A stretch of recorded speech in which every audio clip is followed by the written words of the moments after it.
Hi, I'm MJ from Linus Publications. On this session, to follow up from the last one, I want to spend time on the Republican Party. And again, this is not all encompassing. I just want to touch base on a few things that are in the natal.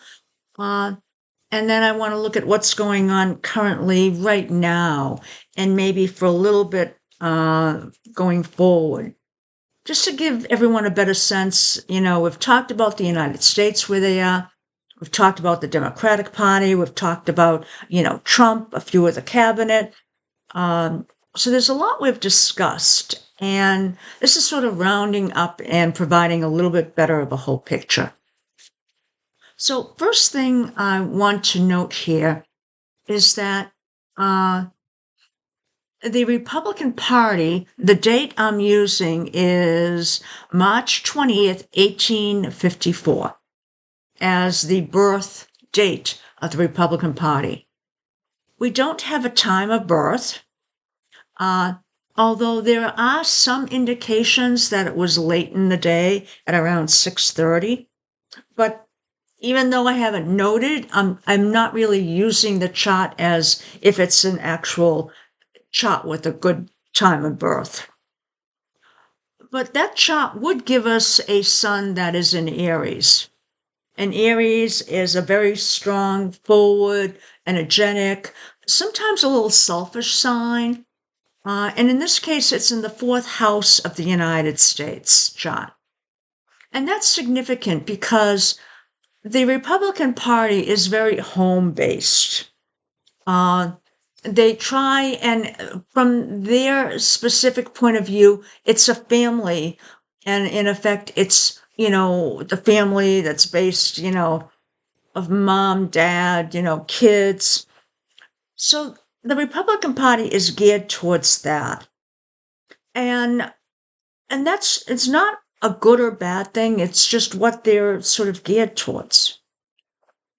Now, they have, when we're looking at this, they also have Mercury in Aries, which is, they can be very combative and very headstrong in their beliefs. Their Jupiter is in the second house of money. Yep. They're very much for capitalism, very much towards making more money, which again, it's neither good or bad. It's just what their base philosophies are. Now, their Saturn is in the sixth house of work. And that happens to be in Taurus. And actually, that's not a bad place for Saturn. Taurus is very stubborn, very enduring. It's very, much focused on doing something. And this is the house of work. So Saturn can be very comfortable in that house and in that sign. And Republicans tend to look at wanting a society that's working. And that seems like it's a good idea. And again, I'm not saying good or bad. I'm just saying it seems that if you want to have a society, having them work seems to do okay. Now, their Mars is up here in Virgo, and Virgo is a very disciplined sign, very focused, very much in a direction of something.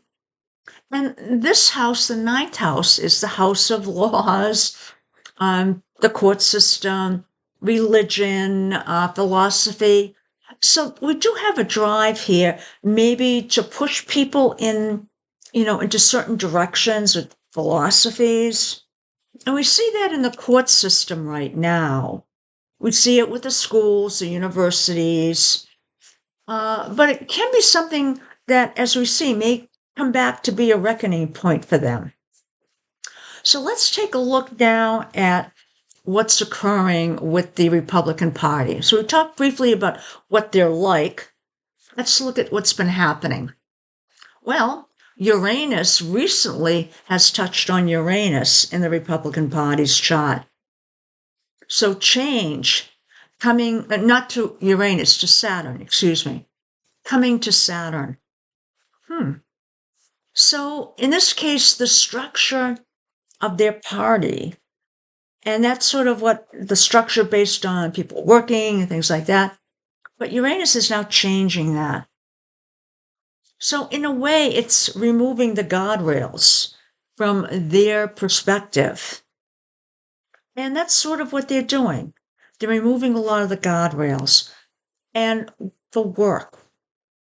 This, unfortunately, ends up being maybe for the people that have immigrated here, be it illegals or not, because it seems that they're not discriminating enough to be able to not pick up people that are here legally.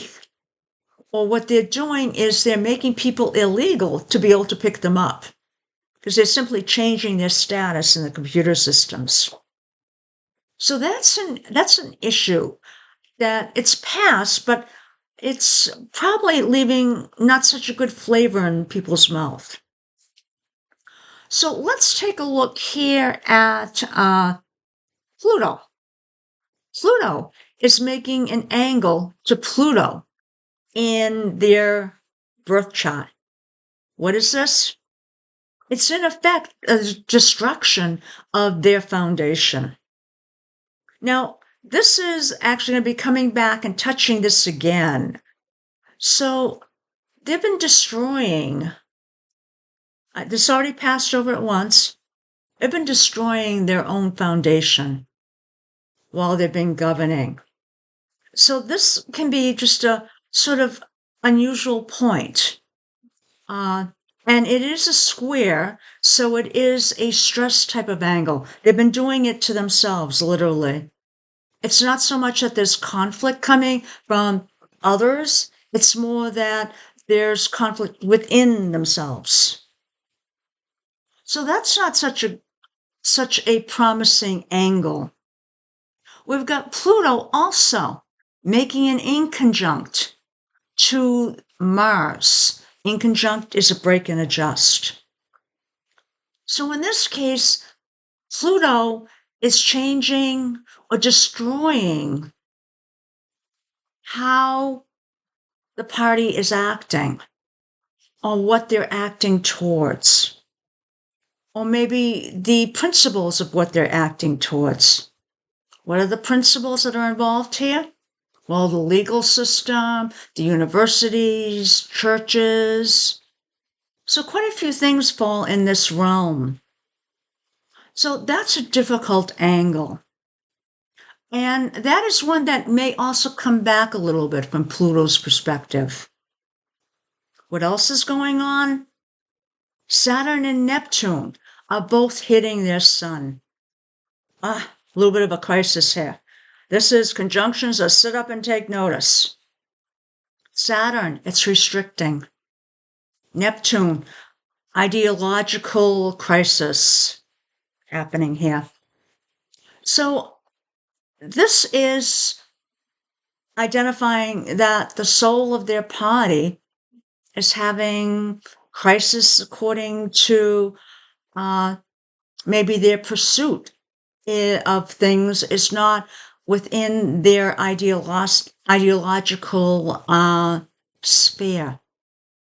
Also, that there are restrictions coming down on, in effect, what they're doing.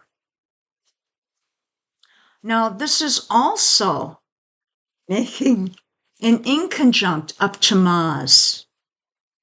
Now, this is bringing those same pieces into Mars. So what? We have an ideological crisis in the direction of the party right now, and that's this Mars, how it's acting. We also have not being restrained here.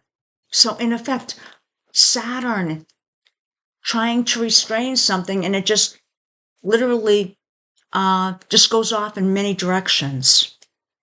So in effect, maybe a party not able to restrain its leader. Okay. Now, what else is happening here? We've got Uranus here making a square, or will be, up to Mars.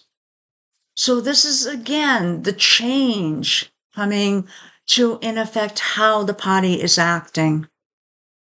And since it's a square, it's a stress angle, and it's in effect conflict within themselves. So conflict maybe between, again, the leader and the rest of the party. So this seems like it's coming up to, some boiling points as we're moving forward. Now, one thing that is promising for them, but this is not happening till next year, is that Pluto is actually making a trine to the North Node. That's a karma point. That's not happening till March of 26. In that case, what is it? Maybe with all the things that they've been destroying, they finally see the path forward and they start to move towards that. Now, we have a few other angles, but we're not going to talk about them. We'll maybe talk about them later in the year, maybe along with progressions and solar arc. Right now, I just wanted to touch on the natal chart to give you an idea of party that may be just frustrated, and maybe there is just, maybe not everything is rosy in the party. They've moved, Democrats, while they moved away from what they're meant or what they wanted to be, the Republicans have maybe done a little bit more in a damaging fashion in that they've turned it into a party that doesn't resemble what they used to be. I hope you enjoyed this, and I hope you have a good evening. Thank you. Bye now.